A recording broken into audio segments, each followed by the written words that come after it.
이란이 현지 시간 오늘 새벽 이라크 내 미군 기지 두 곳에 탄도미사일 최소 15발을 발사했습니다. 미국이 다시 반격하면 미국 본토는 물론 미국의 동맹국 도시까지 공격하겠다고 했습니다. 트럼프 미국 대통령은 괜찮다며 미군이 전 세계에서 가장 강력한 군대라고 말했습니다. 트럼프 대통령은 잠시 뒤 대국민 성명을 발표합니다. 추미애 법무부 장관과 윤석열 검찰총장이 검찰 간부 인사에 의견을 내는 과정에 대해서 반박에 재반박을 거듭하며 충돌했습니다. 법무부는 검찰과의 갈등 속에도 문재인 대통령의 재가를 받아 검사장급 인사를 단행했습니다. 세월호 참사 특조위가 청와대와 기무사 관계자 71명을 검찰에 고발하기로 했습니다. 유족들을 사찰한 혐의입니다. 당시 기무사가 청와대에 보고한 179건의 보고서를 입수했습니다. 국회 패스트트랙 충돌 당시 한국당 지도부가 조직적으로 대응한 정황이 드러났습니다. 당시 한국당 의원들의 혐의가 기록된 검찰의 공소장 내용을 보도합니다. 검찰이 뇌물수수 등의 혐의로 항소심 재판을 받고 있는 이명박 전 대통령에 대해서 징역 23년을 구형했습니다. 이 전 대통령은 검찰이 뇌물이라는 범죄를 만들려고 각본을 짰다며 무죄를 주장했습니다.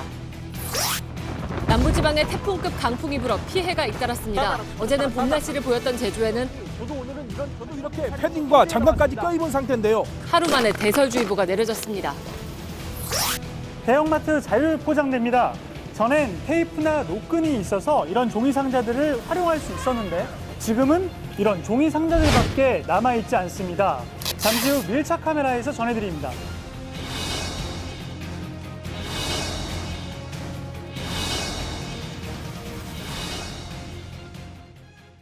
뉴스룸을 시작합니다. 이란이 이라크의 미군 기지를 미사일로 공격했습니다.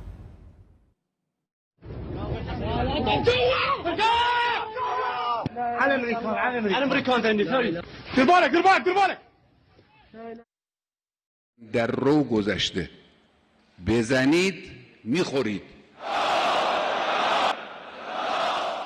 미국의 공습으로 이란 솔레이마니 사령관이 숨진 지 닷새 만입니다. 작전명은 순교자 솔레이만입니다. 먼저 윤세민아 기자입니다. 이란 혁명수비대가 이라크에 있는 미군 기지를 공격한 건 현지 시간 오늘 새벽 1시 20분입니다. 지난 3일 미군이 가셈 솔레이마니 이란 혁명수비대 사령관을 제거한 지 닷새 만에 이뤄진 보복 조치입니다. 작전명은 숨진 사령관의 이름을 딴 순교자 솔레이마니. 지대지 탄도미사일 최소 15발이 차례로 발사됐습니다. 목표는 이라크 서부의 아인 알 아사드 공군기지와 북부 에르빌 지역의 군사기지 두 곳이었습니다. 알 아사드 공군기지는 2018년 트럼프 미국 대통령이 취임 뒤 분쟁 지역에 주둔한 미군 부대 중 처음으로 찾은 곳일 만큼 미군의 핵심 거점입니다. 공격 직후 미 국방부는 미군 사상자가 나오지 않았다고 밝혔습니다. 다만 알 아사드 기지 내에 머무르고 있던 이라크 현지인 다수가 부상을 입은 것으로 전해졌습니다. 반면 이란은 자신들의 공격으로 수십 명의 미군이 사망했다며 상반된 주장을 펼쳤습니다. 이란 국영TV는 미군 기지 내 헬리콥터와 군사 장비가 심각하게 손상됐고 적어도 80명의 미국 테러리스트들이 사망했다고 보도했습니다. 이란 의회는 어제 미 국방부와 솔레이마니 사령관을 사살한 미군 부대를 테러리스트로 규정하는 법안을 통과시켰습니다. JTBC 윤세민아입니다.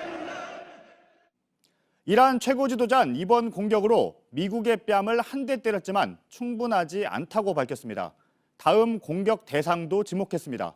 미국 본토와 동맹국인 아랍에미리트 그리고 이스라엘을 꼽았습니다. 이어서 이한길 기자입니다. 이란 최고 지도자 하메네이는 이번 공격으로는 충분치 않다고 말했습니다. حالا یه سیلی دیشب به اینها زده شد. این مسئله دیگری است. 이란의 이번 공격은 코란에 나와 있는 키사스, 그러니까 눈에는 눈, 이에는 이로 갚는다는 원칙에 따라 이뤄진 걸로 보입니다. 미국이 먼저 공격했으니 자신들은 정당한 보복을 했다는 겁니다. 이란이 새벽 1시 20분에 공격을 시작한 것도 닷새 전 솔레이마니가 사망한 바로 그 시각에 미국을 공격했다는 상징성을 노린 것이란 분석입니다. 공격 직후 이란 혁명수비대는 미국이 이란의 공격에 대응한다면 이번엔 미국 본토를 공격하겠다고 했습니다. 그러면서 다음 공격 대상으로 동맹국 도시인 아랍에미리트 두바이와 이스라엘 텔아비브, 하이파 등의 도시를 꼽기도 했습니다. 다만 세계 최강대국인 미국을 상대로 이란 역시 전면전을 원치 않는 분위기도 감지됩니다.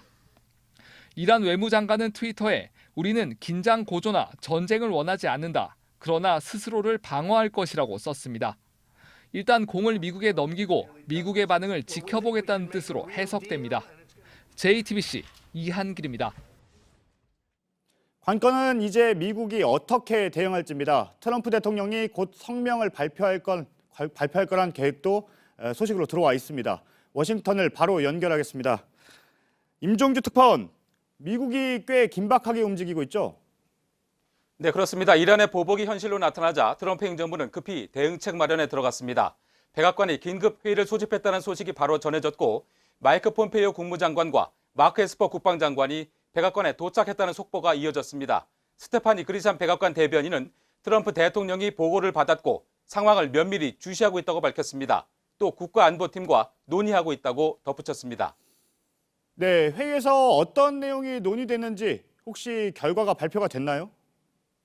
네, 회의 결과는 공개되지 않았고 별도의 담화나 브리핑도 없었습니다. 긴박하지만 동시에 매우 신중한 모습입니다. 트럼프 대통령은 회의 이후 트윗을 통해 모두 괜찮다며 미국은 세계에서 가장 강력하고 잘 갖춰진 군을 보유하고 있다고 밝혔습니다. 또 사상자나 피해에 대한 평가가 진행되고 있다면서 아침에 성명을 발표하겠다고 했습니다. 우리 시간으론 오늘 늦은 밤이 될 것 같습니다. 네, 우리 시각으로 오늘 밤이요. 그런데 국방부는 미군과 동맹을 방어하는데 필요한 모든 조치를 취하겠다. 이런 성명을 냈죠. 네, 미 국방부는 대변인 성명을 통해서 이란의 탄도미사일 공격 사실을 확인하고 미군과 동맹 등을 보호하고 방어하기 위해 필요한 모든 조처를 할 것이라는 입장을 밝혔습니다. 또 국무부는 폼페이오 장관이 쿠르드 자치정부 총리와 통화한 사실을 공개하고 긴밀한 접촉을 이어가기로 했다고 밝혔습니다. 네, 결국은 트럼프 대통령이 어떤 결정을 할지가 중요한데 현지에서는 어떤 전망들이 나오고 있습니까? 네, 트럼프 대통령 앞에 놓인 선택지는 크게 세 가지가 될 것으로 보입니다. 우선 전면 보복을 감행할 것인지 아니면 제한적인 원점 타격에 나설 것인지 끝으로 시간을 더 두고 볼 것인지입니다. 트럼프 대통령은 그 판단과 결정을 이튿날로 미뤘습니다. 이곳 외신과 전문가들은 무엇보다 사상자가 있는지 또 전체적인 피해 규모가 어떤지에 따라서 선택지가 달라질 것이라는 전망을 내놓고 있습니다. 트럼프 대통령이 피해 규모를 확인하고 있다고 밝힌 점도 그런 전망을 뒷받침하고 있습니다. 네, 이란의 미사일 공격을 두고는 조금씩 발표가 다릅니다. 이란은 15발, 이라크는 22발이라고 하는데 미국은 피해를 어떻게 발표하고 있습니까? 네, 미 당국은 공식적으로 미사일이 10여 발로 밝히고 있습니다. 피해 규모는 평가가 진행 중이라면서 공식 발표를 하지 않고 있습니다. 일각에선 집계는 사실상 끝났지만 전략적인 이유로 발표를 하지 않고 있는 것이라는 관측도 제기되고 있습니다. 공격 성공 여부를 이란에 바로 확인시켜줄 필요가 있느냐는 얘기도 있습니다. 모두가 괜찮다, 지금까지는 좋다는 트럼프 대통령의 트윗과 이란의 공격에 대비해 높은 수준의 경계를 유지해왔다는 미 국방부 발표 등을 종합해보면 심각한 인명피해는 보고되지 않은 것으로 보입니다. 워싱턴 포스트는 이스라엘 주재 미 대사의 말을 인용해서 미군의 인명피해가 제한적일 수 있다고 전했습니다. 미국이 이란과 이라크 그리고 걸프 해역 상공의 항공기 운항을 금지했다. 이런 소식도 있다면서요? 네, 미 연방 항공청은 이란과 이라크 또 페르시아만과 오만 해역 상공에서 자국 민간 항공기의 운항을 전면 금지하는 조치를 내렸습니다. 이 지역 군사적 긴장 때문에 민항기에 대한 오인 공격 등을 방지하기 위한 예방 조치입니다. 네, 워싱턴에서 임종주 특파원이었습니다. 무엇보다 걱정되는 건 이란에 있는 우리 교민들입니다. 이란 테헤란의 교민 한 분을 연결하겠습니다. 이성주 씨로 민주평통 자문위원도 맡고 있습니다. 사진을 보면 히잡을 두르고 있는데 남편이 이란 분입니다. 이성주 씨? 예. 예. 현지 네, 언론 보도만 보면 테헤란이 매우 격앙돼 있는 것 같은데 실제 분위기는 어떤가요? 사람들 속 마음으로는 울분도 많고 이제 지금도 현재 상황도 많이 걱정되고 하지만 겉으로는 평안하고 다들 자기들 하던 일들을 계속 하고 있고 겉으로는 보이는 게 뭐 이렇게 특별한 게 아닙니다. 안 보입니다. 네. 그런데 이란 시민들은 좀 격앙된 모습인데 지금 방금은 교민들 모습을 말씀해 주신 건가요? 아니면 이란의 시민들을 말씀해 주신 건가요? 아니요, 전체적으로 이란 예. 교민들도 그렇고 물론 주의하죠. 대사관에서도 여러 가지 조심하라고 안보에 조심하라고 다들 일일이 개개인별로 다 보내주셔서 다들 조심하라고 경각시키고 계시고요. 대사관은 그런 노력을 하고 있고. 우리 교민이나 저 같은 경우는 여기 이란 시민이기도 하기 때문에 한국인이기도 시민이기도 하기 때문에 보통 이란 사람들은 특별한 움직임이 겉모양은 평온합니다. 예, 우리 교민들도 속으로는 아무래도 공기보다는 아무래도 더 불안한 마음들이 많으시겠죠. 네. 대사관에서 공지를 혹시 받으셨나요? 어떤 내용을 받으셨나요? 예, 봤죠. 그러니까 지금 이제 현재 일어난 미군 기지를 공격한 사실을 알려주고 이런 사람들한테 이렇게 눈에 띄는 그런 행동이나 그런 게 없도록 안보에 조심하라고 다 연락을 주의를 주고 계십니다. 예. 혹시 우리 교민들 말고 이란에 있는 미국인들의 움직임이 좀 있나요? 이 질문을 드린 이유는 미국의 공격이 있기 전에 혹시 자국민 보호에 나설 수가 있나 이런 부분들을 좀 여쭤보고 싶어서 그렇군요. 근데 그냥 보통 한 시민으로 살고 있기 때문에 그런 세세하게 미국인이 얼마나 있고 그런 정보는 저는 모릅니다. 그냥 미국 사람은 대부분 없는 걸로 알고 있습니다. 개인적으로는. 근데 미국인이라는 사람들은 이란인과 결혼해서 살고 있는 사람. 그래서 그 사람도 이란 시민권을 갖고 있는 분이고 진짜 순수 외국인으로서 미국인은 제가 듣고 본 적은 없고 없는 줄로 알고 있습니다. 예, 알겠습니다. 한 가지만 더 질문을 드리겠습니다.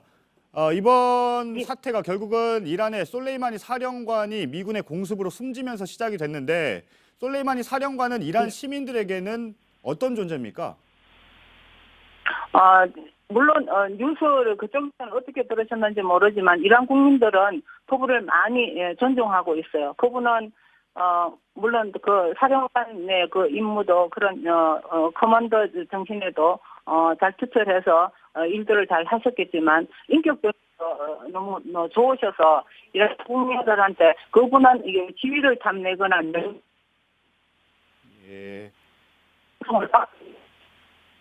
예, 알겠습니다.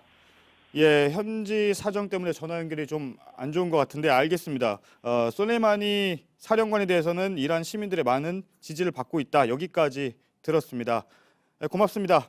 이란 테헤란의 이성주 씨였습니다. 가장 큰 관심은 미국과 이란의 과연 무력 충돌이 어디까지 갈지입니다. 장지향 아산 정책연구원 중동연구센터장과 짚어보겠습니다. 예, 어서 오세요. 안녕하세요. 예, 방금 말했지만 제일 궁금한 게 미국과 이란이 전면전까지 갈 것이냐 이 부분입니다. 저는 그럴 것 같지는 않고요. 예. 그렇다면 오늘 이란이 쏜 미군 기지를 향한 미사일을 뭐냐라는 질문이 있을 텐데 저는 오늘의 공격이 그야말로 이란으로 하여금 자신들의 얼굴을 살리면서 체면을 살리면서 그리고 미국의 피해는 최소한 하되 출구 전략을 찾는 이런 모습으로 보이거든요. 예. 어쨌든 온 시민들이 지금 솔레이마니 사령관의 죽음을 애도하고 있고 그리고 이 최고 지도자도 그리고 대통령도 온 국민이 다 같이 복수를 하겠다라고 천명을 한 상황에서 수뇌부는 어떤 식으로든 행동을 해야 되는데 보복에 대한 하지만 보복을 하고 나서 그 피해가 더 커진다면 이거는 원래 계획했던 거랑은 달라지는 것이거든요. 그래서 저는 오늘 했던 공격이 전형적인 출구 전략이고 그리고 미국에게도 보내는 굉장히 강한 메시지는 우리가 이렇게 한번 경고성 메시지를 보내고 그다음에 출구를 찾아서 나가겠다라는 이런 메시지도 담고 있다라는 생각이 듭니다. 그런데 일단 양쪽의 말을 좀 들어보면 상황이 네네. 간단치는 않습니다. 네네. 예, 미국은 52곳 타격을 얘기했고요. 물론 네네. 조금 물러서긴 했습니다만. 그리고 이란은 미국 본토 타격 가능성도 지금 시사를 한 상황이거든요. 네네. 예. 이 말들은 좀 어떻게 봐야 될까요? 두 말이 다 조건이 있었죠. 예. 그러니까 이란 같은 경우는 오늘 우리의 미사일 공격은 유엔 현장의 자위권 발동에 기초해서 한 예. 것이다. 예. 그리고 바로 이 트위터 트윗을 이란 외무장관이 이렇게 보냈는데요. 그 다음에서 바로 하는 얘기가 하지만 우리는 확전에 이런 계획은 전혀 없다라고 예. 했고요. 그리고 미국 같은 경우도 이란이 대대적인 보복을 하면 거기에 맞서서 52곳을 예. 공격하겠다라고 했기 때문에 지금 예. 상황에서 관건은 이 미사일 공격으로 인해서 미군의 피해 정도가 얼마나 될 것이냐가 이후 어떤 식으로 보복을 할 것인지 안 할 것인지 한다면 어느 정도의 디그리로 할 것인지가 예. 관건인 것 같습니다. 일단 뭐 미국과 이란 양쪽 다 출구는 열어놨다. 지금 네네. 이렇게 보고 계시는 거잖아요. 네네.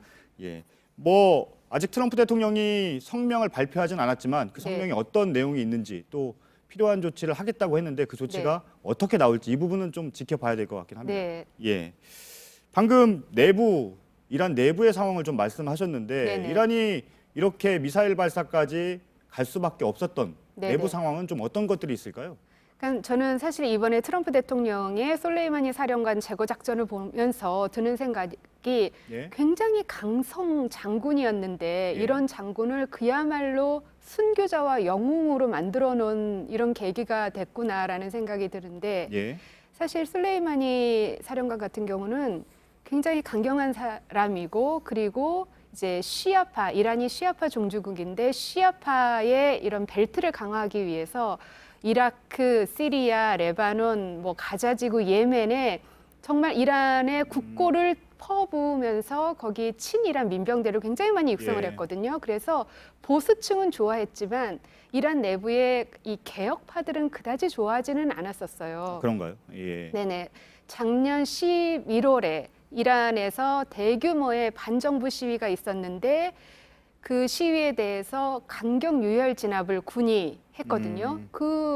이 명령을 내린 사람도 바로 솔레이마니 사령관입니다. 그 내부에서 네네. 시민들이 바라보는 솔레이마니 사령관의 위치는 어느 정도 되는 건가요? 그러니까 최고 지도자가 있고 대통령도 있거든요. 네네. 예. 최고 실세죠. 굳이 순위를 매기자면 예. 2위 정도일 겁니다. 2위요. 예. 대통령보다는 위에 있다. 위입니다. 예. 하지만 저는 이 워낙에 최고 지도자가 종교적이고 상징적인 인물이기 때문에 사실 이 사람의 브레인이었거든요. 네. 모든 전략을 짜는 사람이라서 이 하메네이 최고 지도자를 좌지우지했던 인물이라 예. 사실 정말 최고 실세가 아닌가라는 생각을 했었습니다. 그 정도 일단 위치에 네네. 있었다라는 거죠. 네네. 예, 알겠습니다. 장지향 아산정책연구원 중동연구센터장이었습니다. 잘 들었습니다. 네, 감사합니다. 이란과 이라크엔 우리 국민 2,000명 정도가 살고 있습니다. 정부가 외교부와 국방부를 중심으로 긴급 대책회의를 열어 교민들의 안전을 점검했습니다. 박현주 기자입니다. 현재 이란에는 우리 교민 290여 명이, 이라크에는 1,600여 명이 있습니다. 이라크는 여행 금지 국가로 주로 기업인들이 예외적으로 체류를 허가받아 머무르고 있습니다. 외교부는 이란의 미군 기지 공격과 관련해 아직 우리 국민의 피해는 없다고 밝혔습니다. 또 아직 교민 철수를 고려할 단계는 아니라고 보고 있습니다. 다만 오늘부터 재외국민 보호 관련 주의 경보를 발령하고 이란 내 일부 지역에 여행 경보를 상향 조정했습니다. 또 중동 지역 공관을 중심으로 실시간으로 교민 안전을 확인하며 혹시 모를 피해에 대비하고 있습니다. 강경화 외교부 장관은 이란과 이라크 등 중동 지역 공관장들과 화상회의를 열었습니다. 공관에서 24시간 대응 체제를 구축해달라는 당부도 했습니다. 국방부도 정경두 장관 주재로 긴급 회의를 열었습니다. 이번 사태가 중동 지역에 파병된 우리 부대원들에게 미치는 영향 등을 살폈습니다. 청와대는 교민 안전과 경제를 가장 우려하고 있다며 현 상황을 시시각각 보고받고 있다고 밝혔습니다. JTBC 박현주입니다. 우리 경제에도 중동발 먹구름이 몰려오고 있습니다. 금융시장은 하루 만에 또 출렁였습니다. 기름값이 오를지 원유 수급에 차질이 생기진 않을지 소비자도 기업도 걱정이 큽니다. 송지혜 기자입니다. 오늘 코스피는 1%, 코스닥은 3% 넘게 하락했습니다. 원달러 환율도 하루 새 4.4원 올랐습니다. 금융시장뿐만 아니라 실물 경제도 영향을 받고 있습니다. 미국 국제유가는 오늘 오전 이란의 보복 공격 소식이 알려지자 5% 넘게 올랐습니다. 2, 3주 뒤엔 국내에 반영되는데 이란 사태가 장기화할 경우 현재 1,500원 선 중반인 휘발유 값이 1,700원을 넘을 수 있다는 전망도 나옵니다. 서민 입장에서는 굉장히 좀 부담이 될 거고요. 개인적으로 봐도 그때는 뭐 용돈을 줄이든지. 우리나라 수입 원유의 70%가 중동산이다 보니 원유 수급에 문제가 생기는 것 아니냐는 불안감도 커지고 있습니다. 정유업계는 특히 이라크 정유시설에 피해가 있을지 주시하고 있습니다.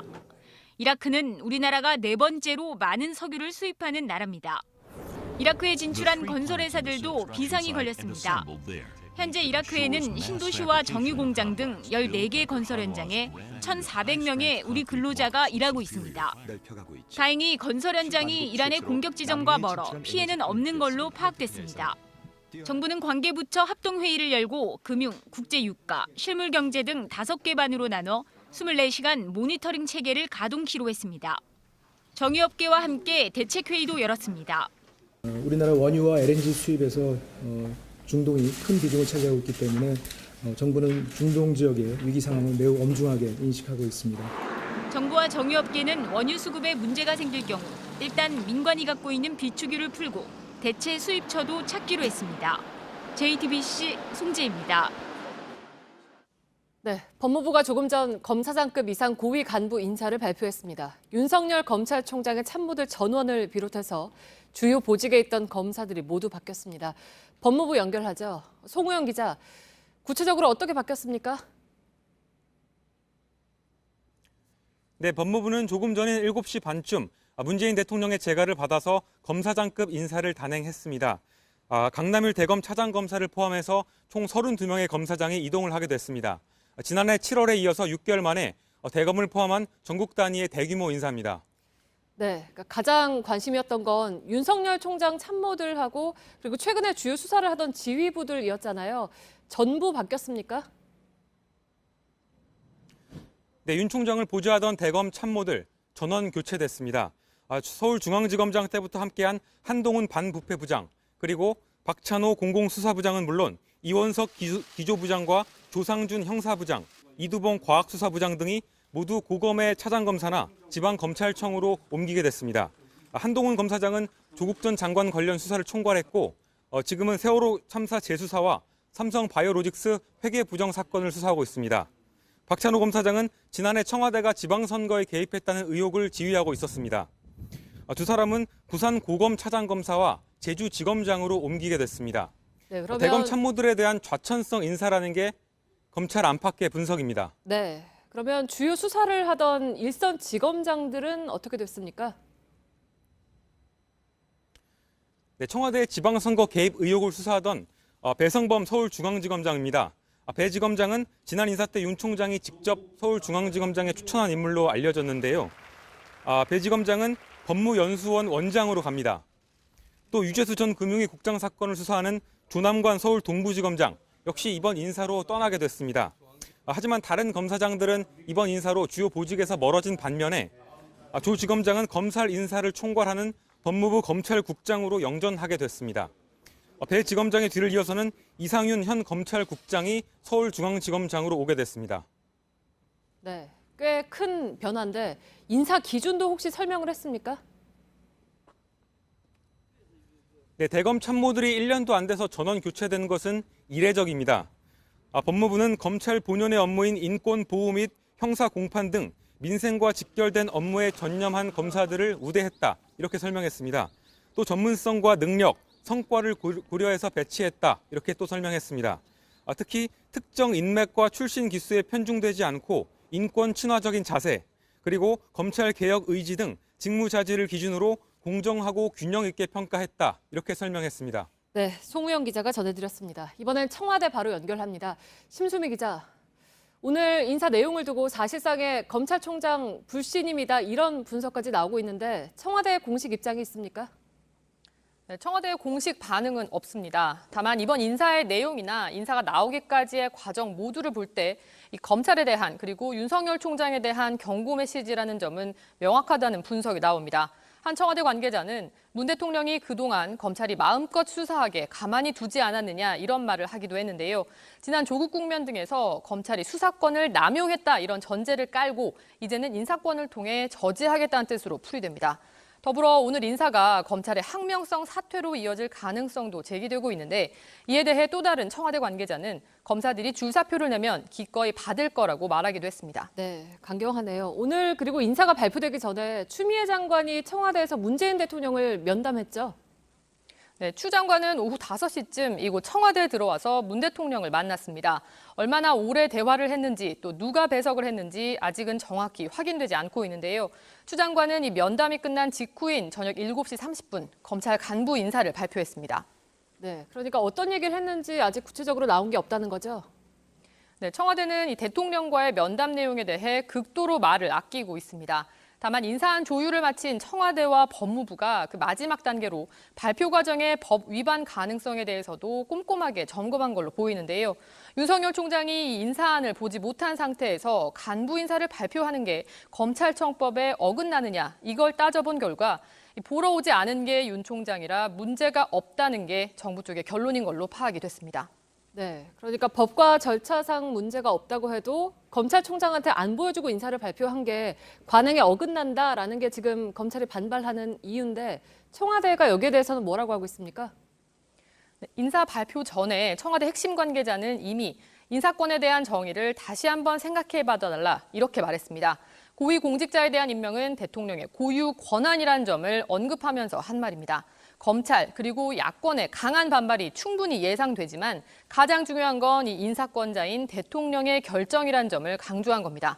청와대의 이런 확고한 입장의 배경엔 50% 안팎 낀 대통령 지지율과 검찰개혁을 요구하는 지지층의 목소리가 크다는 판단 등이 깔려 있다는 분석이 나옵니다. 네, 청와대에서 심수미 기자가 전해드렸습니다. 이렇게 법무부와 검찰은 오늘 내내 검사 인사를 놓고 부딪혔습니다. 양측의 협의 과정을 대놓고 밝히기도 했습니다. 법무부는 검찰의 인사와 관련한 의견을 내라는 입장이고 검찰은 법무부가 먼저 인사안을 만들어서 보여달라고 맞섰습니다. 박병현 기자입니다.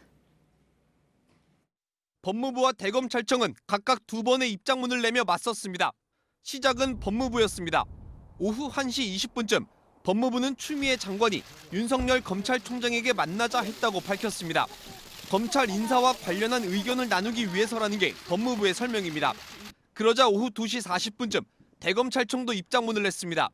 겉으로 드러나지 않았던 법무부와의 갈등을 자세히 밝힌 이례적인 공지였습니다. 대검은 법무부가 검찰총장에게 만나자 했다는 시간을 밝히며 문제 삼았습니다. 검찰총장에게 만나자고 한 오전 10시 30분은 검찰 인사위원회가 열리기 30분 전이라는 겁니다. 법무부가 검찰의 인사 시기, 범위, 대상 등 인사 방향을 설명해주지 않은 상황에서 요식 절차에 그칠 우려가 있다고 판단했다는 게 검찰의 주장입니다. 이어서 대검은 드러나지 않았던 내용도 공개했습니다. 법무부 장관이 검찰총장에게 인사안을 만들어 오라 했다고 밝힌 겁니다. 대검은 주무부서인 법무부에서 먼저 인사안을 만들어야 그에 따른 의견을 낼 수 있다고 반박했습니다. 오후 4시 법무부가 또 움직였습니다. 검찰에 먼저 인사안을 만들어 의견을 내라고 한 사실이 없다고 선을 그었습니다. 오히려 검찰총장이 법무부의 사람을 통해 검사 인사안을 전달해 줄 것을 요청했다고 밝혔습니다. 검찰총장이 제3의 장소에서 장관과 만날 것을 요구했다고도 밝혔습니다. 50분 뒤인 4시 50분, 대검은 다시 반박했습니다. 검찰총장이 법무부 장관에게 인사안을 만들어달라는 요청을 받았다는 겁니다. 취재 결과 추 장관과 윤 총장은 어제 오후 6시부터 1시간 가까이 따로 통화를 한 것으로 확인됐습니다. 이때 추 장관이 윤 총장에게 인사에 대한 의견을 달라고 했고 윤 총장은 주무부서가 먼저 만들어야 의견을 낼 수 있다고 맞선 것으로 전해집니다. JTBC 박병현입니다. 법무부의 검찰인사위원회에서도 총장 의견을 듣지 않은 점에 대한 지적이 나온 걸로 파악됐습니다. 또 법무부가 검찰 출신 변호사를 검사장으로 임용하겠다고 내놓은 방안도 부결됐습니다. 백종훈 기자입니다. 법무부가 인사위원회에 올린 안건은 2가지입니다. 검사장 승진 대상 폭과 신규 검사장 임용입니다. 승진과 관련해선 사법연수원 27기까지 검사장으로 승진시키겠다고 했습니다. 위원회는 승진 기수가 적절하다고 봐 그대로 통과시켰습니다. 하지만 이후 논란이 시작됐습니다. 일부 위원들이 승진 범위를 정하면서 윤석열 검찰총장의 의견을 들었느냐고 지적한 것입니다. 법무부 측은 윤 총장에게 의견을 듣지 않았다고 답했습니다. 그러자 일부 위원들이 장관이 총장 의견을 들어야 한다고 지적한 내용을 속기록에 남겨달라고 했습니다. 두 번째 안건 역시 논란이 됐습니다. 법무부가 검찰 출신의 유혁 변호사를 검사장으로 임명하는 안입니다. 법무부 소속의 검찰국장을 제외하곤 모든 위원들이 부적절하다고 의견을 모은 겁니다. 일반적인 경력 공채 과정과 다른 절차를 거쳐 인사위원회까지 올라왔다고 본 것입니다. 유 변호사는 오늘 오전 9시에 면접을 본 걸로 알려져 있습니다. 법무부와 검찰 안팎에선 유 변호사가 검사장으로 임용되면 법무부 간부나 일선 지검장이 될 것이란 말이 나오기도 했습니다. JTBC 백종훈입니다. 이명박 전 대통령의 2심 재판이 마무리됐습니다. 다스의 돈 수백억 원을 횡령하고 삼성에서 뇌물을 받은 혐의입니다. 검찰은 징역 23년을 선고해달라고 재판부에 요청했습니다. 이 전 대통령은 검찰은 사람을 죽이지 않아도 살인자로 만들 수 있겠다 생각했다며 혐의를 부인했습니다. 최윤경 기자의 보도입니다. 이명박 전 대통령의 항소심 결심 공판에서 검찰이 징역 23년을 선고해달라고 재판부에 요청했습니다. 징역 15년을 선고한 1심 판결보다 8년 무거운 혐의입니다. 검찰은 이 전 대통령이 다스의 회사 돈 350억여 원을 횡령하고 삼성 등에서 160억여 원의 뇌물을 받았다고 보고 있습니다. 검찰은 재판에서 이 전 대통령은 국민을 기망하면서 다스를 차명 소유했다고 지적했습니다. 뇌물의 대가로 자리를 챙겨주는 소설 같은 일이 일어났다고도 비판했습니다. 하지만 이 전 대통령은 30여 분간의 최후 진술에서 모든 혐의를 부인했습니다. 다스가 내 회사라면 사장과 격리 책임자가 20년간 횡령하도록 뒀겠느냐며 실소유주가 아니라고 했고 어느 대기업이 뇌물을 매달 주고 장부 처리를 하느냐며 뇌물 혐의도 인정하지 않았습니다. 검찰은 사람을 죽이지 않아도 살인자로 만들 수 있겠다고 생각했다면서 노골적으로 비판하기도 했습니다. 이 전 대통령에 대한 항소심 선고는 다음 달 19일 내려집니다. JTBC 최윤경입니다. 네, 중국에서 집단으로 발생했죠. 원인을 알 수 없는 폐렴과 비슷한 증상을 보이는 환자가 우리나라에서 처음으로 확인됐습니다. 지난달에 우한시를 다녀온 중국 국적의 여성입니다. 격리 치료를 받고 있습니다. 박유미 기자입니다. 증상을 보인 환자는 중국 국적의 36살 여성입니다. 지난달 13일부터 닷새 동안 원인불명 폐렴이 발생한 우한시를 다녀왔고 지난달 말부터 기침 등의 증상이 나타났습니다. 결국 지난 2일과 3일 기침과 발열 증상으로 경기도의 한 병원을 찾았고 사흘 뒤 또 다른 대학병원을 찾아 진료를 받던 중 신고가 접수됐습니다. 이 환자는 현재 국가지정병원인 분당 서울대병원으로 옮겨져 격리치료와 추가 검사를 받고 있습니다. 환자분은 호흡기 증상이 악화되거나 그러지 않고 안정적이고 호전된 걸로 앞으로도 의료기관에서는 반드시 여행력과 환자의 증상 간의 연관성을 확인하시고 꼭 신고해 주시기 바랍니다. 환자는 감염 경로로 지목된 화난 해산물 시장을 방문하거나 야생동물을 접촉하지는 않은 것으로 조사됐습니다. 메르스 등 호흡기 바이러스 9종의 검사 결과는 음성으로 나타났습니다. JTBC 박유미입니다. 법원이 연세대 아이스하키 입시생들의 입시 비리에 연루된 연세대 체육교육학과 교수 3명과 타 대학 교수 1명의 구속 여부를 판단하고 있습니다. 이들은 체육 특기자 전형의 입학사정관 등으로 참여해서 특정 학생들에게 높은 점수를 주는 등 입시에 개입해 입학 업무를 방해한 혐의입니다. 연세대는 법원의 결정이 나오는 대로 해당 교수들에 대한 거취를 결정하겠다고 했습니다. 우크라이나 항공 여객기가 이란 테헤란에서 이륙한 직후에 추락했습니다. 타고 있던 176명 모두 숨졌습니다. 이 사고는 이란이 이라크 미군 기지에 미사일을 쏜 지 불과 몇 시간 뒤에 났습니다. 테러 가능성도 나왔지만 이란 당국은 기체 결함 때문이었다고 보고 있습니다. 이혜원 기자입니다. 여객기 잔해가 널브러져 있습니다. 구조대원들이 시신을 수습합니다. 여객기는 현지 시간으로 오늘 오전 6시 12분 이란 테헤란의 이맘 호메이니 국제공항을 출발했습니다. 우크라이나 수도 키예프로 가는 길이었습니다. 이륙하고 2분 만에 교신이 끊기며 테헤란 남서부에 추락했습니다. 여객기에는 승객 167명을 포함해 총 176명이 탔고 이들 모두 숨졌다고 이란 국영TV는 전했습니다. 이란 당국은 사고 현장에 조사팀을 급파했습니다. 볼로디미르 젤렌스키 우크라이나 대통령은 비극적인 참사라며 사망자와 유가족에게 애도를 표했습니다. 여객기는 기체 결함으로 엔진에 불이 나 그대로 지상에 추락한 것으로 전해졌습니다. 사고 난 기종은 보잉 737-800입니다. 지난 2년간 2번의 연이은 추락 사고로 300명 넘게 숨진 보잉 737 맥스와는 다른 기종입니다. 보잉사 측은 사고를 알고 있고 추가 정보를 수집하고 있다고 말했습니다. JTBC 이혜원입니다. 세월호 참사 특별조사위원회가 71명을 검찰에 고발하기로 했습니다. 청와대와 기무사가 유가족을 사찰했다는 의혹 때문입니다. JTBC가 당시 기무사가 청와대에 보고한 보고서 179건을 입수했습니다. 유가족의 정치 성향은 물론이고 진료 내역 같은 개인정보와 심지어 특정 구강 청결제를 요구했다는 내용까지 담겨 있습니다. 먼저 이상엽 기자입니다. 2014년 5월 29일 기무사 310 부대가 청와대에 43번째 보고를 올립니다. 일부 유가족의 실명과 함께 시흥에서 지게차를 운영하는 평범한 직업 출신이나 성향은 사회 비판적, 정의당 당원으로 과거 SNS상의 대통령님 비하 및 하야 주장 등 활동, 금속노조 출신으로 활동 사항을 주의 깊게 확인 중이라며 정치적 성향을 분류했습니다. 7월 8일 올라간 212 부대 보고엔 온라인 개인정보도 포함됐습니다.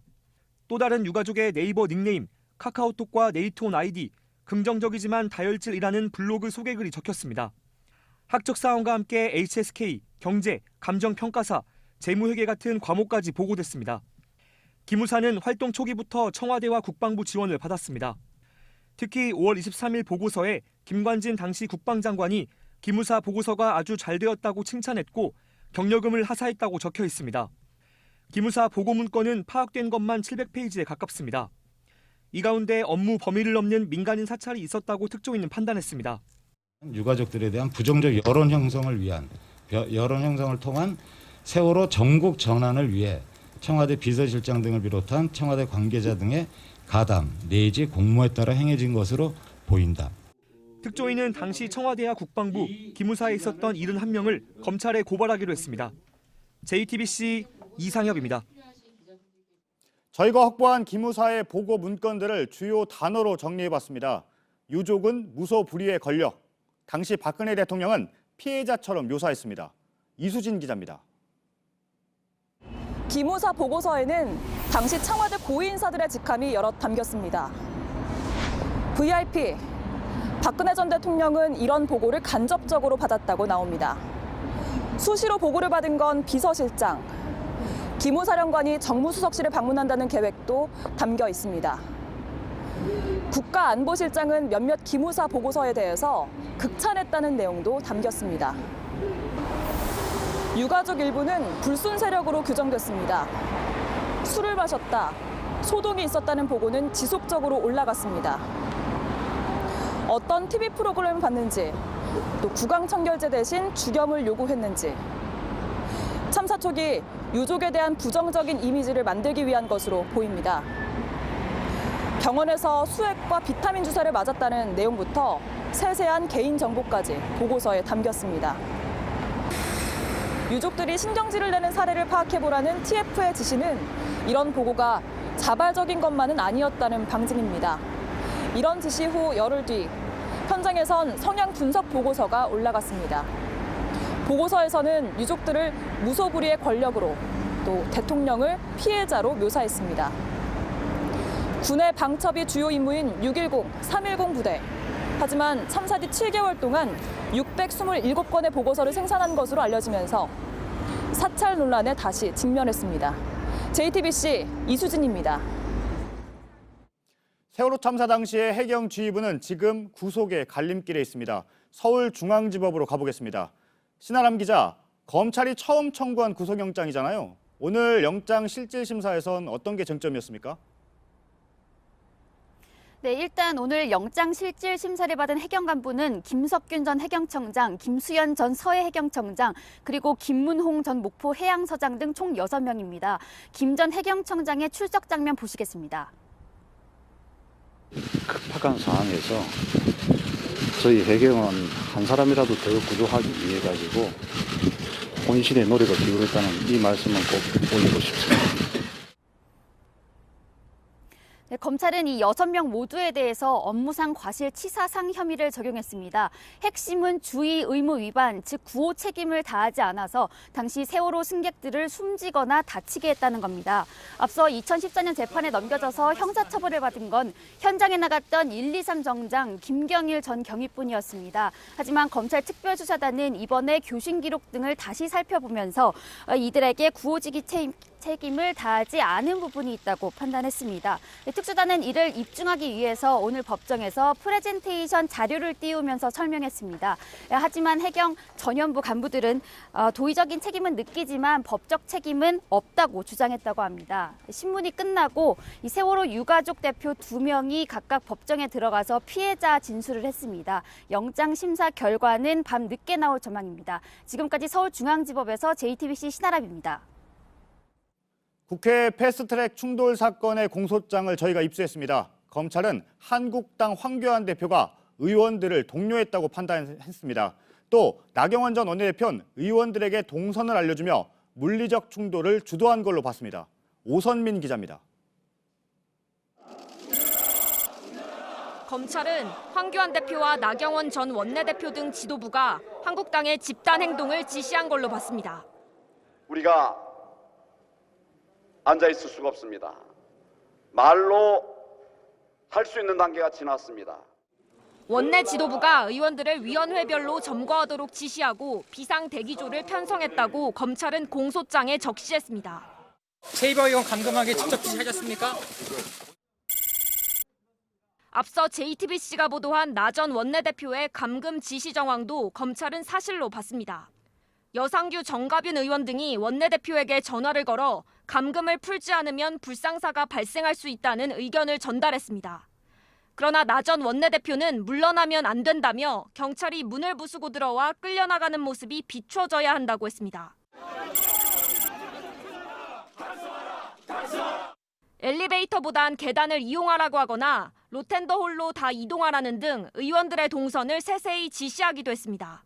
검찰은 한국당 의원들이 당 지도부의 지시에 따라 카카오톡 단체 대화방 등을 이용해 현장 상황을 공유하고 대응 방법을 모의해 회의를 방해한 것으로 판단했습니다. JTBC 오선민입니다. 공소장엔 넥타이 그리고 멱살이란 단어도 나옵니다. 몸싸움을 벌인 의원들의 행동이 적나라하게 담겨 있습니다. 홍지용 기자입니다. 안 움직일 거니까 앞뒤 간격을 충분히 누울 수 있는 간격으로. 사개특위 회의장 앞에서 자유한국당 의원들을 지휘하는 한 사람, 홍철호 의원입니다. 검찰은 홍 의원이 회의장 진입 저지를 위한 대열 정비를 지휘했고 의원들이 오열 횡대로 도열해 사개특위 위원들을 막았다고 봤습니다. 이번엔 정개특위 회의장 앞입니다. 한국당의 대열 맨 앞에서 정의당 심상정 의원을 막는 한 의원, 장재원 의원입니다. 검찰은 장 의원이 대열에서 가장 앞자리에 섰고 장 의원 뒤에서 한국당 당직자들이 스크럼을 짰다고 봤습니다. 두 의원 모두 국회 선진화법 위반 혐의로 벌금 500만 원이 구형됐습니다. 위안과에서의 법안 접수 방해 상황도 공소장에 담겼습니다. 검찰은 한국당 관계자 중 누군가 팩스 막아라고 소리치자 의원들이 뛰어와 법안 서류를 빼앗았다고 정리했습니다. 특히 이은재 의원은 형사소송법 개정안 서류를 나경원 원내대표가 있는 곳으로 가져갔다며 공용 서류 은닉 혐의 등을 더해 재판에 넘겼습니다. 의안과 밖에 긴박한 순간도 자세히 나옵니다. 민경욱 의원은 다른 사람의 목을 왼팔로 감은 뒤 양손으로 멱살을 잡았고 김정재 의원은 다른 사람의 넥타이를 잡아 의안과 밖으로 밀어냈다고 적혔습니다. JTBC 홍지용입니다. 국회에선 정세균 국무총리 후보자의 인사청문회가 이틀째 열리고 있습니다. 이 시각 청문회장의 모습입니다. 국회에 나가 있는 김필준 기자를 연결해 보겠습니다. 어젠 국회의장 출신이 총리로 가는 게 적절한가라는 게 쟁점이었잖아요. 오늘은 어땠습니까? 네, 어제와 거의 같은 쟁점이 반복되는 하루였습니다. 물론 일부 새로운 팩트가 나오기도 했습니다. 하지만 앞서 앵커께서 말씀하신 것처럼 상권 분리를 훼손한다는 지적과 자녀의 축의금 거액의 문제, 그리고 화성 개발에 후보자가 개입했다는 의혹이 비슷하게 반복됐습니다. 이제 정 후보자가 적극적으로 언쟁하는 모습이 어제와의 좀 다른 차이점이었는데요. 직접 들어보시죠. 4인 간의 채무가 많은 것도 사실은 잘 납득이 안 되는 부분이 있습니다. 그래서 명확하게 소명해 주시기 바랍니다. 네. 좀 부자들은 그런 모양이죠. 네. 오늘 청문회가 끝나면 미뤄졌던 본회의는 내일 열립니까?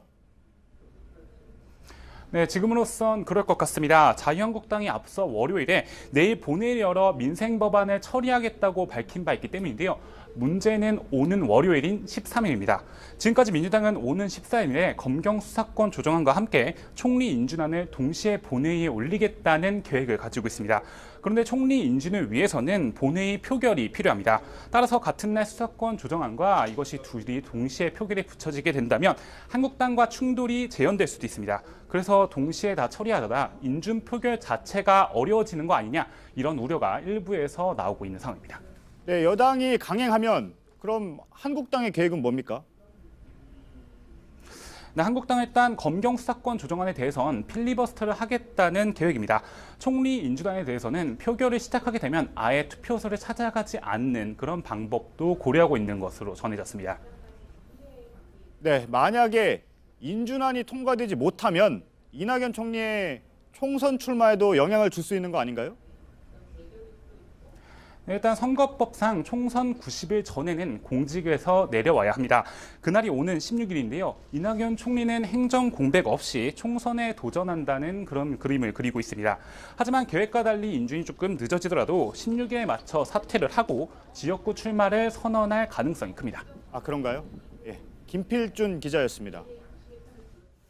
네, 요즘 기후 변화를 실감하게 하는 날씨가 이어지고 있습니다. 어젯밤 남부지방에는 시속 100km가 넘는 태풍급 강풍이 불었습니다. 먼저 구석창 기자입니다. 있는 힘껏 차 문을 잡아당깁니다. 야, 다 달아. 거센 바람에 곧 포기합니다. 선박 12척이 떠내려갑니다. 이분들의 밀릴 상황입니다. 항구에 메어놓은 폿줄이 강풍에 터져버린 겁니다.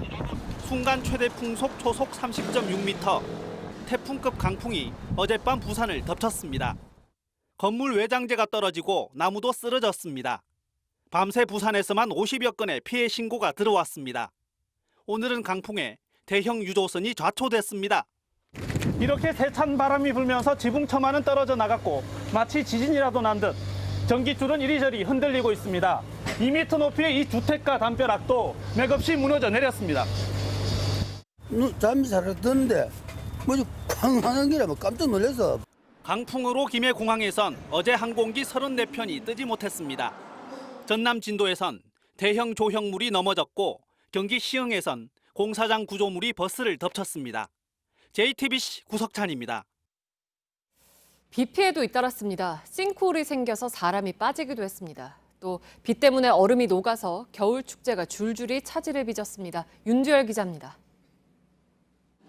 대학 캠퍼스 인도에 구멍이 생겼습니다. 지나던 학생 한 명이 싱크홀에 빠졌습니다. 낡은 하수관로가 부서진 게 원인으로 추정됩니다.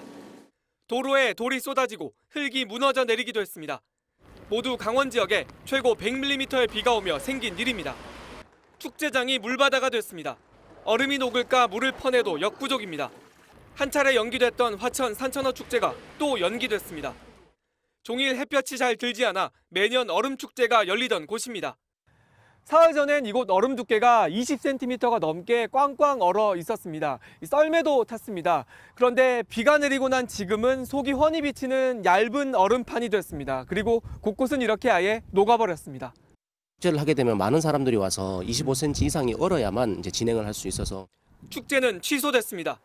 평창 송어 축제도 비 때문에 중단되는 등 때 아닌 겨울비에 전국 곳곳에 생채기가 났습니다. JTBC 윤두열입니다. 그리고 어제까지만 해도 때 아닌 봄 날씨였던 제주는 오늘 완전히 달라졌습니다. 일부 지역에 대설주의보가 내려졌습니다. 반팔 옷을 입고 있던 저희 최충일 기자는 오늘은 두꺼운 패딩을 입어야 했습니다. 한라산에서 눈썰매를 탑니다. 가족과 연인들은 눈사람을 만들었습니다. 카메라에 담는 꽃은 새하얀 눈꽃입니다. 많은 눈이 내리면서 오늘 한라산에는 대설주의보까지 내려졌습니다.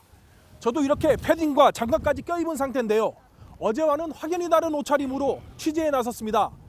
시민들의 옷차림도 어제와는 완전히 다른 모습입니다. 제주의 오늘 낮 최고 기온은 9.0도. 어제 23.6도보다 14도 넘게 기온이 뚝 떨어졌습니다. 날씨가 이렇게 갑자기 변한 건 처음이에요. 꽃들도 지금 정신을 못 차리고 있어요. 땀도 나고 팔도 막 걷고 다니고 했는데 오늘은 갑자기 날씨가 너무 추워져서 애들끼리 전부 다 패딩 다 입고. 기상청은 제주의 낮 기온이 당분간 8에서 11도를 유지할 것으로 내다봤습니다. JTBC 최충일입니다.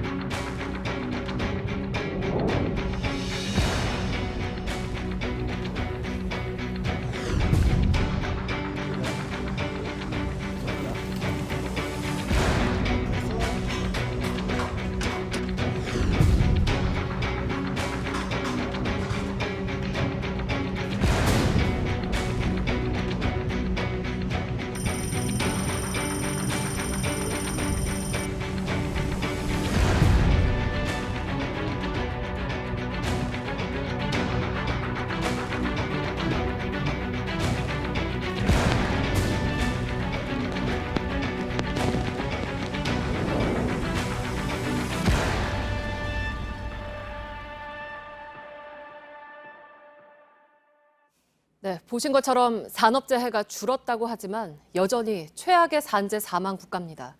작은 산재 사고들이 은폐되면서 산재 공화국이란 오명을 벗지 못하고 있습니다.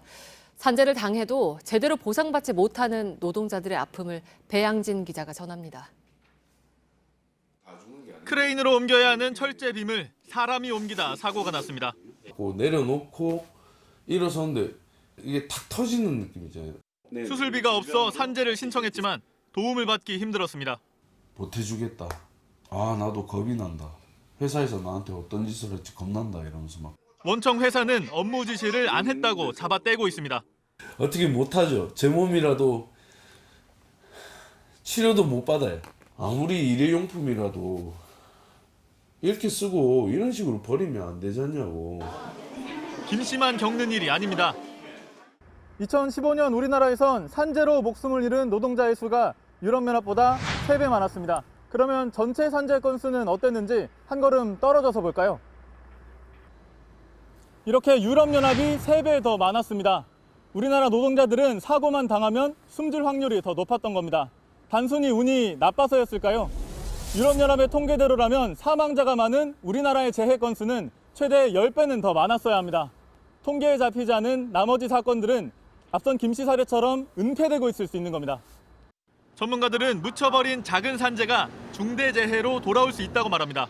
작은 사고라도 현장 조사를 해 원인을 고쳐야 하는데 그럴 기회가 없다는 겁니다. 중대 재해는 책임을 엄격히 묻고 작은 산재는 보험료 할증폭을 낮추는 등 신고 부담을 줄여줄 필요도 있다는 지적입니다. JTBC 배양진입니다. 서울의 한 초등학교 교사가 결핵 확진 판정을 받았습니다. 학생 가운데 일부도 잠복 결핵 양성 판정이 나왔습니다. 그런데 이런 사실을 빨리 공지하지 않아서 학부모들이 분통을 터뜨리고 있습니다. 류정화 기자입니다. 지난달 31일 서울의 한 초등학교 2학년 담임교사가 결핵 확진 판정을 받았습니다. 보건당국의 역학조사 결과 그 반의 학생 중 20%인 6명도 잠복 결핵 양성 판정을 받았습니다. 그런데 이 사실을 학교는 곧바로 알리지 않았습니다. 학부모들이 학교 앞에 있는 질병관리본부 차량을 본 뒤 보건소에 확인하면서 알려졌습니다. 우선은 당황스러웠고요. 학교를 보내야 되는지 말아야 되는지에 대한 그런 불안감이 있는데 이 사안에서 엄중함을 제대로 알고 있나. 잠복 결핵 양성 판정 내용은 빠졌고 전원 정상으로 판정됐다고만 돼 있습니다. 잠복 결핵은 당장은 전염성이 없지만 약 10% 정도는 결핵으로 발전해 세밀하게 관리해야 합니다. 학부모들은 감염된 교사의 반 학생들만 역학조사를 한 것에도 분통을 터뜨렸습니다. 동료 교사들 역시 잠복 결핵 검사를 받지 않았습니다. 방과후라든지 돌봄 아니면 또 같이 도서관이라든지 많이 이용을 많이 하는 층에 그 결핵 환자가 발생했기 때문에 조사 범위를 확대하거나. 우리나라는 인구당 결핵 발생률과 사망률이 OECD 국가 중 가장 높아 촘촘한 관리가 필요합니다. 군대나 어린이집 혹은 학교와 같은 밀폐된 생활을 하고 결핵에 취약한 그룹에 한해서는 결핵 노출에 대해서 적극적으로 스크리닝을 할 필요가 있을 것 같습니다. 학교와 보건당국은 국가 결핵 관리 지침을 지켜 대처했다는 입장입니다. JTBC 류정화입니다. 이른 아침 주택가에서 담벼락을 넘나들며 이상 행동을 하던 남성이 경찰에 붙잡혔습니다. 1시간가량 주택가를 휘젓고 다녔는데 주머니에서 필로폰과 대마가 나왔습니다. 조보경 기자입니다. 한 남성이 담벼락 위를 걸어갑니다. 마당으로 뛰어내리더니 다른 집으로 들어갑니다. 이번에는 담을 타 넘어 계단 위로 올라갑니다. 뛰어다닐 때는 도와주세요. 도와주세요 뭐 이러고 누가 돈 받으러 왔는데 나를 위협하고 있다. 몇 분 뒤엔 불 꺼진 인근 카페 뒷뜰에 침입했습니다. 이리저리 돌아다니다 또다시 담을 넘어 사라집니다. 주택가 담벼락을 넘나들던 남성은 지붕 위까지 올라갔습니다. 이곳에서 전깃줄을 붙잡고 소리를 지르다 경찰에 붙잡혔습니다. 20여 분간 경찰과 대치하다 붙잡힌 남성은 47살 A씨로 검거 당시 주머니에선 대마와 필로폰, 주사기 등이 나왔습니다. 가루를 막 넣고 해 그랬는데 A씨가 소동을 부린 곳은 아파트 단지와 초등학교가 있는 주택가 한 복판이었습니다. 출근하거나 등교하는 주민들이 있었지만 다친 사람은 없었습니다. 주민들은 놀란 가슴을 쓸어내렸습니다. 경찰은 A씨를 입건하고 국과수에 마약 검사를 의뢰했고 결과를 본 뒤 구속영장 신청 여부를 결정할 예정입니다. JTBC 조보경입니다.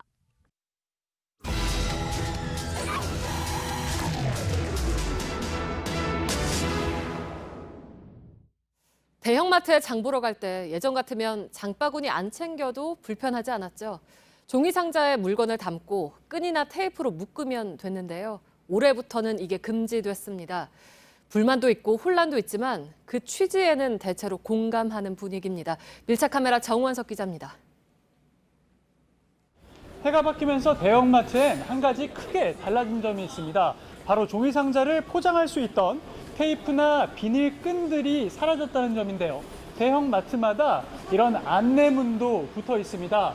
하지만 여전히 종이 상자는 제공을 해주고 있지만 단단히 고정시킬 수가 없기 때문에 아무래도 전보다 사용하기가 어려워진 게 현실입니다. 서울의 한 대형마트 자율포장대 앞. 장을 보고 나오던 한 남성이 테이프가 없는 걸 보곤 당황합니다. 이게 아무것도 없다고. 테이프 1월 1일부터 없어졌는데. 아니 그럼 어떻게 가져가 이거를? 이거 다 취소해야 되네. 이게 뭐야 그럼 난 전혀 몰랐네. 상자를 대충 접어 물건들을 집어넣는 사람들. 이리 해보고 저리 해보지만 뜻대로 되지 않자 화를 내는 경우도 있습니다. 에이.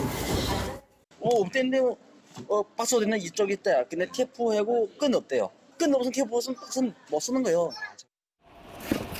테이프가 없는 경우 이렇게 종이 상자의 아랫부분을 딱지처럼 접는 임시 방편도 있습니다만 아무래도 단단히 고정되지는 않기 때문에 무거운 물건이나 많은 양을 담기에는 어려움이 있습니다. 접어서 될 일이 아닌 경우 급히 마트에서 테이프를 사오기도 합니다.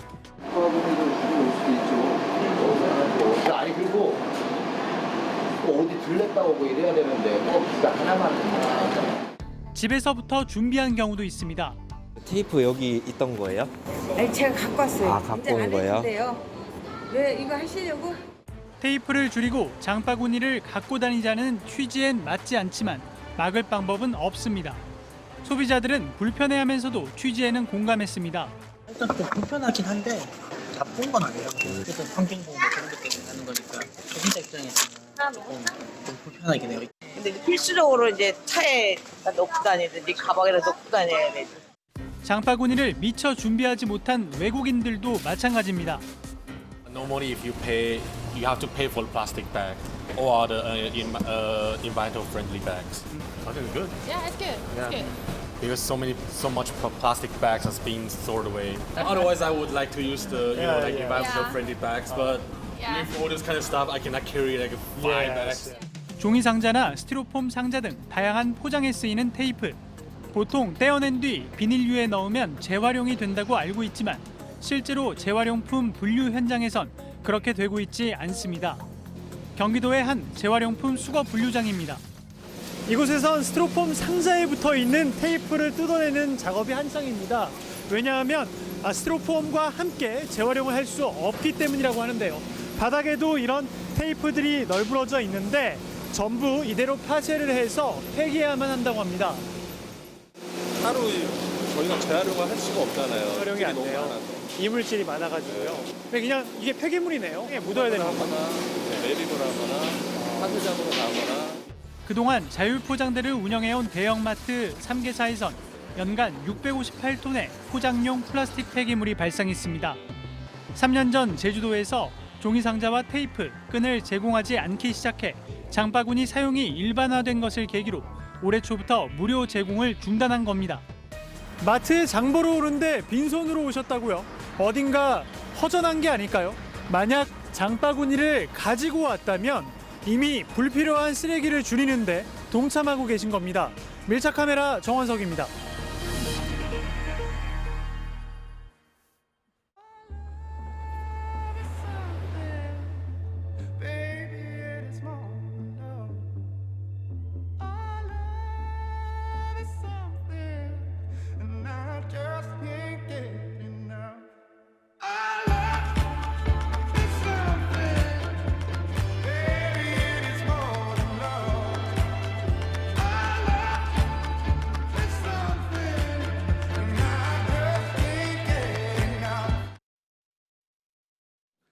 네, 일부에서는 이란이 이라크의 미군 기지를 미사일로 공격한 소식을 전해드렸습니다.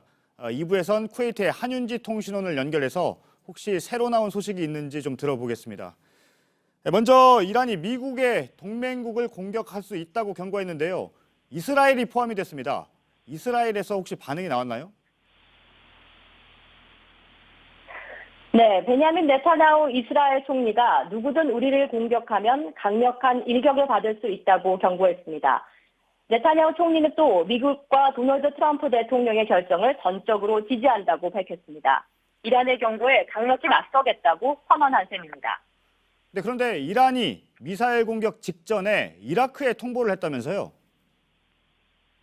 네, 이라크 총리실이 밝힌 내용인데요. 이란 혁명수비대가 이라크 내에 있는 미군 기지에 미사일을 공격하기 직전 아델 압둘 마흐디 이라크 총리에게 계획을 간략하게 구두로 통보했다는 겁니다. 다만 표적은 미군이 주둔하는 곳에 한정했다고 밝혔지만 정확한 위치는 특정하지 않았다고 합니다. 이란이 확전을 원치 않았다는 걸 보여주는 또 다른 징후로도 해석되는 부분입니다. 네, 이란은 아랍에미리트도 공격할 수 있다고 경고했는데 한윤지 통신원이 있는 쿠웨이트는 안전한가요? 네, 아랍타임즈가 오늘 군사 전문가의 말을 인용해 보도했는데요. 일단은 안전한 것으로 보고 있습니다. 쿠웨이트와 이란의 관계는 정상적이며 의사소통이 잘 되고 있다며 이란의 공격 대상이 될 가능성은 낮다고 보도했습니다. 하지만 일각에서는 쿠웨이트 내에 미군 시설이 많고 미군이 쿠웨이트 내로 집결하고 있기 때문에 안심할 수 없다는 얘기도 나오고 있습니다. 네, 그러니까 현재까지는 중동 지역의 우리 교민들의 안전에는 큰 문제가 없다는 얘기인 거죠? 네, 그렇습니다. 지금 현재 각 대사관에서 교민들에게 공문과 문자 메시지를 보내고 있는데요.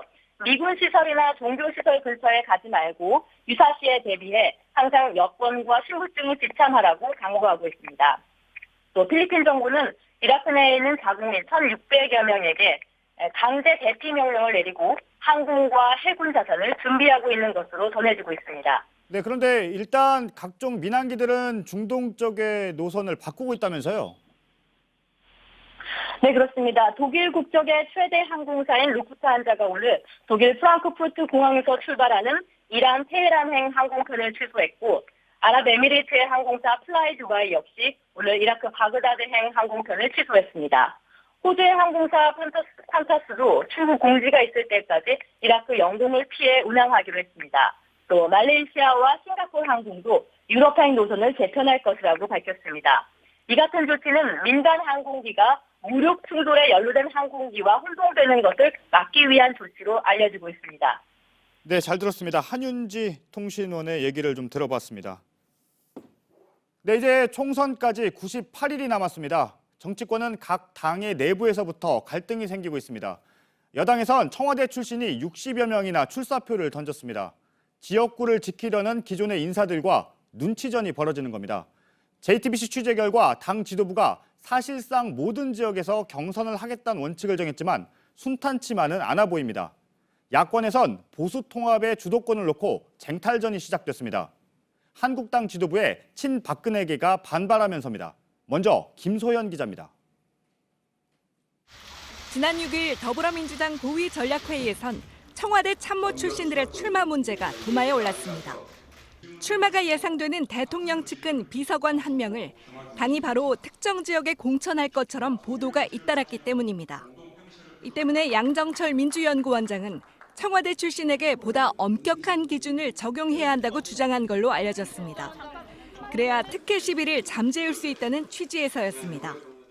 이해찬 대표는 한 발 더 나아가 특혜는 없다며 청와대 출신이라고 전략 공천을 해주진 않을 거라고 못 박은 걸로 확인됐습니다. 야당이 우세인 일부 지역을 빼곤 사실상 모든 지역에서 경선을 치르게 하겠다는 뜻입니다. 이렇게 여당 지도부가 미리 쐐기를 박은 이유는 청와대 출신 인사들의 출마 선언이 계속 이어지고 있기 때문입니다. 8일까지 선관위에 등록한 예비 후보 중 문재인 정부 청와대 출신은 이미 38명. 여기에 행정관급까지 합치면 60명 넘게 출마를 준비한다는 얘기도 당내에서 나옵니다. 게다가 이들은 청와대 경력 그리고 대통령과의 관계를 내세워 주로 수도권이나 호남 등 민주당 우세 지역에서의 출마를 노리는 걸로 보입니다. 당연히 이 지역 현역 여당 의원들로선 긴장할 수밖에 없습니다.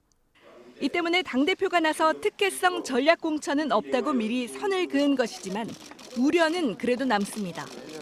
경선 판세에 따라 지역구마다 불공정 논란이나 역차별 논란 등이 벌어지면서 당의 결속이 약해질 수 있기 때문입니다.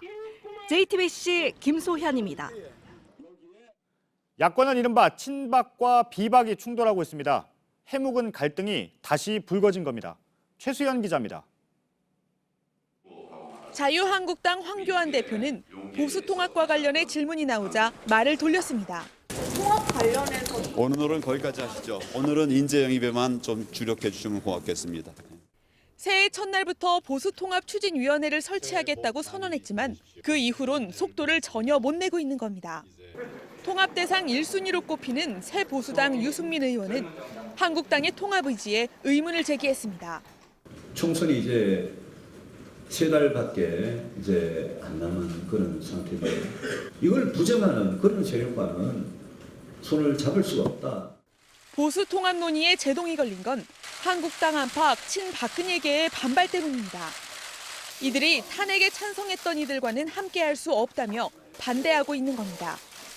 당내 친박계인 김진태 의원은 JTBC와의 통화에서 유승민 의원 쪽과의 통합은 기존 한국당 지지층을 내쫓는 것이라고 주장했습니다. 광장에 나왔던 사람들이 화나서 집토끼를 다 떠나버린다며 당이 휘둘리게 된다고 말했습니다. 일부 친박 의원들은 탈당 가능성까지 거론하며 황 대표를 압박한 것으로 알려졌습니다. 당 밖에선 우리공화당 홍문종 의원이 어제 한국당 지도부 중 친박 인사들을 만난 걸로 보입니다. 탄핵 반대 세력만의 통합안을 논의하기 위해서입니다. 홍문종 의원은 수감 중인 박근혜 전 대통령의 통합 관련 메시지를 기다리고 있다고도 주장했습니다. 하지만 유승민 의원은 이런 친박계를 보수의 앞날을 망친다고 비판하고 있습니다. JTBC 최수연입니다. 자유한국당이 총선을 앞두고 탈북 인권운동가인 지성호 씨와 체육계 미토 1호로 알려진 전직 테니스 선수 김은희 씨를 영입했습니다. 지 씨는 트럼프 대통령이 국정연설 현장에서 직접 소개한 인물로 유명합니다. 또 테니스 선수였던 김 씨의 폭로는 스포츠계의 성폭력 근절 운동에 큰 영향을 줬습니다.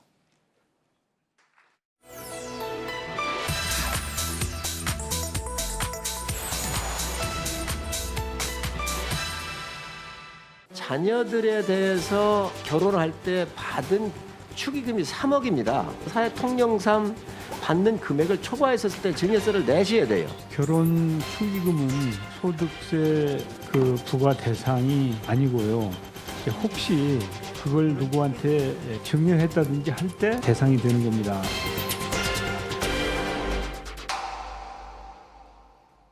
네, 정세균 국무총리 후보자 재산에 대한 야당의 질의 중에 보신 것처럼 자녀 결혼 축의금에 대해서 세금 왜 안 냈냐 이런 지적이 나왔습니다. 네, 이가혁 기자하고 바로 팩트 체크해 보겠습니다. 네. 보통 결혼식 축의금에는 세금 안 내는 걸로 알고 있잖아요. 네. 어제 나온 발언을 다시 한번 좀 보여드리면요. 네. 뭐 증여세, 소득세, 세금 이런 말들이 좀 혼재돼서 계속 나오다 보니까 이걸 뭐 청문회를 지켜보신 분들 또는 뭐 기사로 접한 시민들 입장에서는 원래 이거 내야 되는 거였나? 이렇게 좀 혼란스럽다는 반응이 나왔습니다. 그런데 축의금, 이 무상으로 재산을 주고받는 거니까 형식적으로는 증여라고 할 수 있습니다. 그렇다고 증여세 내야 하느냐? 아닙니다. 통상적인 축의금은 미풍양속, 사회적 관행이라고 증여세가 안 매겨집니다. 네, 그러니까 그 통상적인 축의금이라는 게 좀 애매하죠? 네, 이 관련법을 찾아봐도요. 이게 뭐 딱 얼마까지다라고 나온 게 없습니다. 그래서 하객이 건넨 축의금 그 자체에 증여세를 매긴 사례는 없는 것으로 파악됩니다. 어떤 하객이 얼마나 거액을 내는지 세무 공무원들이 일일이 옆에서 이렇게 지켜볼 수는 없기 때문이죠. 이 사실상 하객이 건넨 축의금 그 자체는 비과세다라고 보시면 됩니다. 네. 그래도 3억 원은 좀 통상적으로 큰 액수 아니냐 이런 의견도 있잖아요. 네, 근데 이 법에서요. 이 통념상 인정되는 금액 이건 축의금의 총액이 아니라 어제 청문회에서 나온 3억은 총액이잖아요. 총액이 아니라 하객들이 각자 낸 액수로 각각 따집니다. 돈을 준 사람을 기준으로 볼 때 얼마나 큰 돈을 증여했느냐로 본다는 것이죠. 이런 개별적인 사례가 아니라 총액만을 근거로 문제 제기하는 것은 정확하지 않은 겁니다. 네, 근데 이제 정세균 후보자가 축의금을 누구한테 증여할 때 대상이 되는 거다 이랬는데, 그러니까 그 받은 돈을 다시 증여했을 때가 속한다는 그런 얘기인 거죠? 네, 그렇습니다. 예를 제가 들어드리면요, 이 뭐 결혼식이 다 끝나고요, 혼주인 부모가 축의금을 자녀에게 줬습니다. 이 자녀가 이걸로 뭐 주택 비용을 치르거나 아니면 뭐 원래 내려고 했던 뭐 거액의 세금을 냈다고 치면요, 이때 세무당국이 이 사람 큰 돈 갑자기 어디서 났지? 라고 조사를 하는 경우가 있습니다. 이때 부모에게서 받은 축의금인 게 드러나면 증여세를 부과하는 경우가 드물지만 있습니다. 그러니까 엄밀히 말하면 이때 세금은 이 축의금에 붙는 게 아니라 축의금으로 들어온 부모 돈을 증여받은 것에 붙은 거죠. 어제 청문회에서 나온 이 지적과는 좀 구분되는 경우입니다. 네, 그러니까 기본적으로는 축의금을 부모의 돈이다라고 본다는 거죠? 네, 이 판례에 따르면요, 일단 축의금은 하객들이 혼주인 부모들의 이 경제적인 부담을 줄여주기 위해서 부모에게 주는 것이다 이렇게 봅니다. 그래서 이걸 받아다 쓰다가 세금을 부과받은 자녀들이 조세 심판 과정에서요, 부모한테 받은 건 맞는데 뭐 요 액수만큼은 내 앞으로 들어온 축의금이다라고 증거를 대고 그걸 인정받으면 그 액수만큼은 세금을 제외받을 수도 있습니다. 정리하면 이 축의금 세금 문제는 과거 뭐 장대환 총리 후보자 등 뭐 청문회 여러 청문회에서 나오는 단골 사안이긴 한데요. 설명을 드린 것처럼 모호한 그 특성 때문에 입증이 어렵습니다. 네, 잘 들었습니다. 팩트체크 이가혁 기자였습니다.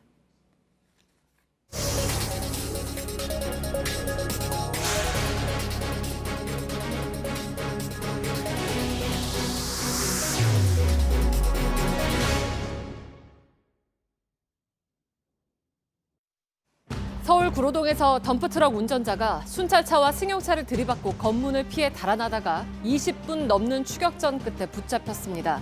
경찰은 이 운전자가 마약을 투약했다는 진술과 마약 양성 반응 검사 결과를 확보하고 범행 경위를 조사하고 있습니다. 어제 오후 5시 반쯤 경기도 김포에서 어린이집 통학 차량이 1톤 트럭과 부딪혀 3m 높이 다리 아래로 떨어졌습니다. 다행히 차에 타고 있던 어린이 9명과 인솔교사 운전자는 안전띠를 메고 있었고 가벼운 상처만 입고 사고 당일에 퇴원했습니다. 1992년 1월 8일 일본군 위안부 문제 해결을 위해서 처음 열린 수요 시위가 오늘로 28주년을 맞았습니다. 2007년 미국 의회에서 증언을 해서 위안부 피해를 전 세계에 알린 이용수 할머니도 발언자로 나섰습니다.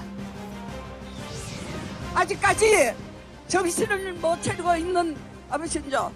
우리가 이겼습니다. 거짓은 밝혀지기 마련이고 진실은 밝혀지기 마련입니다.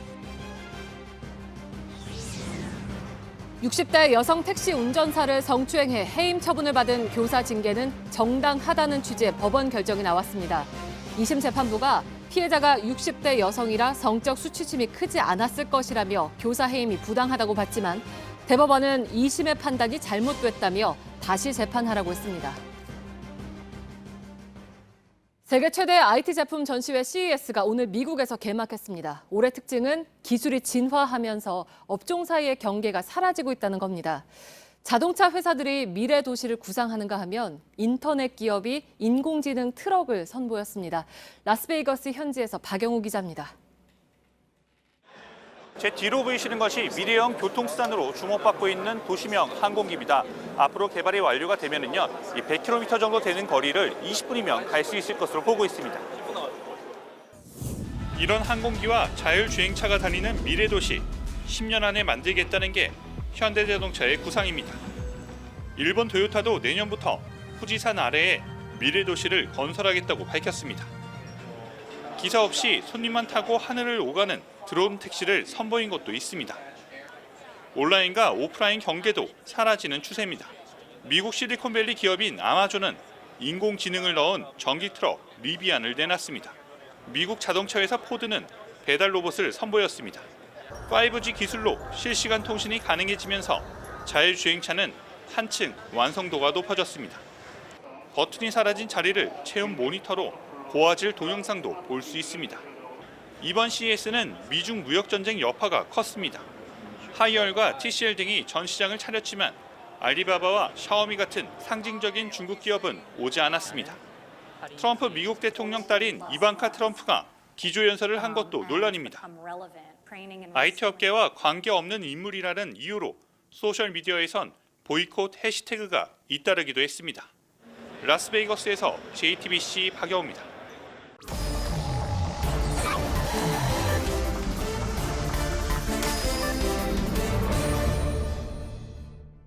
네, 비하인드 플러스 시간입니다. 오늘은 기동 이슈팀의 이상엽 기자 그리고 이수진 기자가 나와 있습니다. 이상엽 기자는 목포 신항에서 오래 취재를 했었고 이수진 기자는 지금 세월호 특조위를 담당하고 있죠. 아무래도 오늘 다룰 주제는 세월호 관련된 내용인 것 같습니다. 예. 첫 번째 키워드부터 보죠. 네, 첫 번째 키워드 LG 트윈스 팬이 죄입니다. 예. 어떤 내용입니까? 네, 기무사가 유가족을 사찰한 내용인데 맨 밑을 보시면 기타 사항으로 중학교 때부터 LG 트윈스 팬이었음이라고 되어 있습니다. 네. 근데 어떤 야구팀을 좋아하는지는 도대체 여기 왜 들어간 겁니까? 그 이유는 확인이 안 됩니다. 예. 기무사 소속 212 부대가 2014년 7월 청와대에 보고한 내용입니다. 3시간 전쯤 당사자인 유가족과 직접 통화해봤습니다. 아이가 LG 트윈스 팬은 맞다. 당시엔 평범한 대학생이고 야구를 좋아하는 아들인데 기무사가 이걸 왜 알아본 거냐며 황당해했습니다. 근데 이 문건도 청와대에 보고가 된 겁니까? 이 내용도? 맞습니다. 그러면 기무사는 이걸 보고하고 자신들의 성과로 생각을 했겠네요. 그렇습니다. 예, 좀 황당한 상황인데 알겠습니다. 이 정도면은 뭐 유족은 황당함을 넘어서 이 정도 사찰까지 했으면 두려움도 좀 느꼈을 것 같습니다. 그렇습니다. 그 밖에 정치 성향, 특히 불순, 다시 말해 순수하지 않은 유가족이라는 표현도 2014년 4월 기무사 보고서에 있습니다. 예. 그리고 5달쯤 뒤 대통령이 비슷한 표현을 썼습니다. 예. 세월호 특별법도 순수한 유가족들의 마음을 담아야 하고 희생자들의 뜻이 헛되지 않도록 외부 세력이 정치적으로 이용하는 일이 없도록 해야 할 것입니다. 네, 뭐 이 순수한 유가족 그리고 순수하지 않은 유가족 이 얘기는 당시에 했었던 기억이 납니다. 예, 두 번째 키워드는 뭡니까? 네, 두 번째 키워드는 무리한 미역국입니다. 어떤 내용입니까? 네, 먼저 유가족 첩보 TF가 주고받은 이메일 원본을 보시겠습니다. 예. 네, 보시면 충성 TF 땡땡땡 대위입니다. 예. 내일은 유가족들의 요구사항과 관련된 동정을 쓰려고 합니다. 초점은 과하다 싶은 정도의 무리한 요구입니다. 이렇게 예. 적혀 있는데요. 예. 그러니까 뭐 유족이 무리한 요구를 했다 이런 내용인 건가요? 네, 그렇습니다. 생일날 미역국 요구, 이게 좀 무리했다 이런 맥락으로 읽히는데요. 네. 한 참사 희생자가 생일 바로 하루 전날에 수습이 됐습니다. 예. 그러니까 가족들은 장례식 날이 아이의 생일이니까 미역국을 제사상에 올리고 싶다 이렇게 부탁을 한 건데요. 그런데 앞서 보신 이메일을 보신 것처럼 그런 맥락은 모두 빠졌습니다. 이 내용을 본 다른 가족들의 반응 보시죠. 예. 믿고 그런 마음을 부탁을 했으면 그걸로 그냥 사람 대 사람으로 끝났으면 좋았을 걸. 그런 보고까지 갔다라는 게 믿고 말했다라는 게 더 수치스럽고 그렇습니다.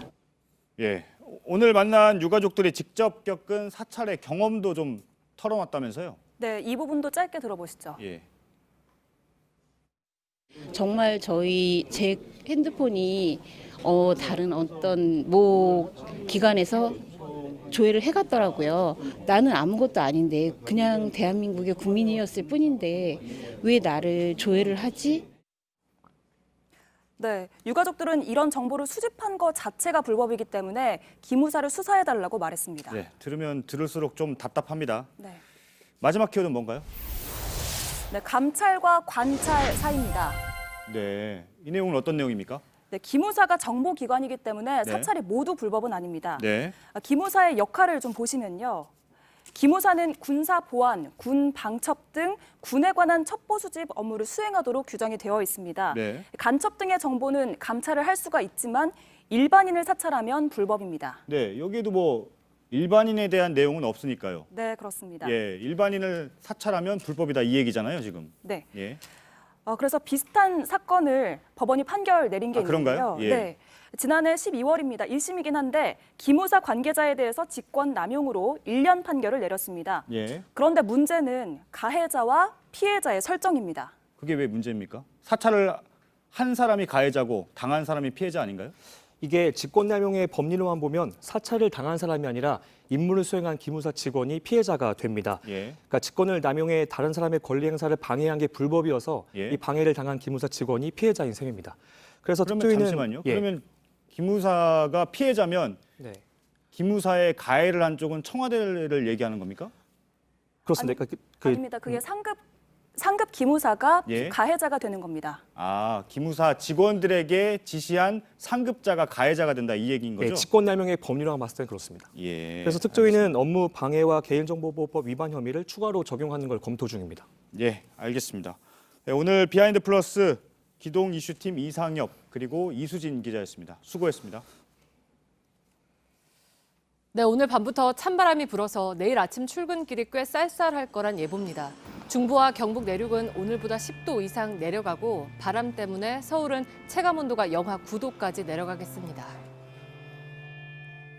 네, 오늘 뉴스룸은 여기까지입니다. 저희는 내일도 최선을 다하겠습니다. Do you know what's worth fighting for when it's not worth dying for?